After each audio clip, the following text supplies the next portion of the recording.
जब जीवन का सहारा छूट जाए, जब अपनी शक्ति भी साथ छोड़ दे, जब मित्र, परिवार और सामर्थ्य सब असहाय हो जाएं, तब कौन आता है रक्षा के लिए। यह कथा है उस क्षण की जब एक असहाय हाथी की पुकार ने स्वयं भगवान को बैकुंठ से पृथ्वी पर आने को विवश कर दिया।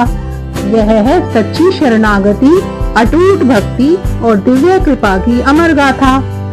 प्राचीन काल की बात है। पांड्य देश में एक परम विष्णु भक्त राजा रहते थे।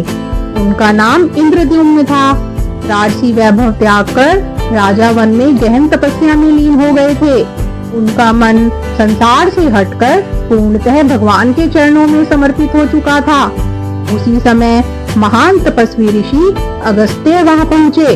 राजा ध्यान में इतने लीन थे कि वे उनका स्वागत नहीं कर सके। ऋषि ने इसे संत का अपमान समझा और क्रोधित होकर श्राप दे दिया।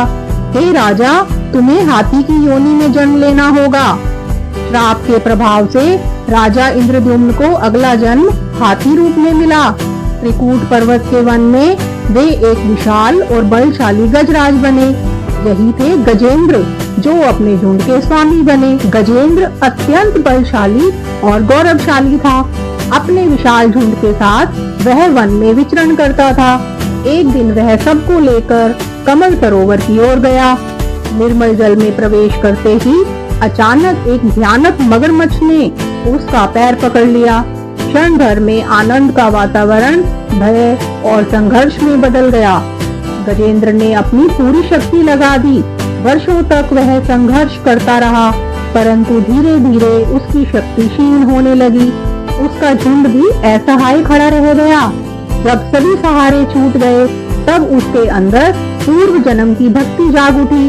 उसने अपनी सूंड से कमल पुष्प उठाया और आकाश की ओर पुकारा, हे नारायण, मैं आपकी शरण में हूँ, मेरी रक्षा कीजिए। वह करुण पुकार पूर्ण समर्पण की थी। भक्त की करुण पुकार सुनते ही भगवान विष्णु अपने वाहन गरुड़ पर सवार होकर तत्काल प्रकट हुए। भगवान ने अपने सुदर्शन चक्र का संधान किया। पलक झपकते ही मगरमच्छ का अंत हो गया। यह मगरमच्छ पूर्व जन्म में एक गंधर्व था, जिसे श्राप मिला हुआ था। भगवान के स्पर्श से वह भी अपने वास्तविक दिव्य स्वरूप को प्राप्त कर मुक्त हो गया। भगवान ने गजेंद्र को उसका दिव्य स्वरूप प्रदान किया। राजा इंद्रद्युम्न को भी पूर्व जन्म की समृद्धि प्राप्त हुई।